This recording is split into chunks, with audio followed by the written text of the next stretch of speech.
এই মাদ্রাসাগুলো দেখলে অনেকে নাক ছিটকায়, আছে কিনা? আছে কিনা? বলে যে মোল্লা ফকির মিসকিন, জাকাত খায়, ফেতরা খায়, মানুষের দান খায়া বড় হইছে, মানুষের বাড়ি বাড়ি খায়া বড় হইছে, মোল্লা আবার বড় বড় কথা বলে, এমন লোক আছে কিনা?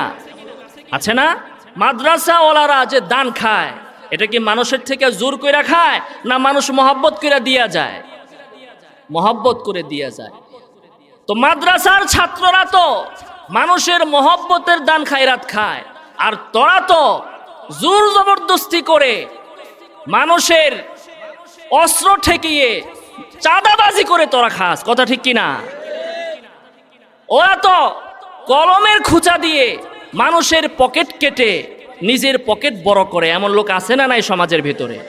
তো যারা মানুষেরটা জোর করে খায়, দুর্নীতি করে খায়, এমপি হয়ে রাস্তার টাকা মেরা দেয়, জনগণের প্রাণের চাল খেয়ে ফেলে বেচ্চা দেয়, এই লোকরা মাদ্রাসার আলেম ওলামাদেরকে বলে যে মানুষেরটা খায়া বড় বড় কথা কয়।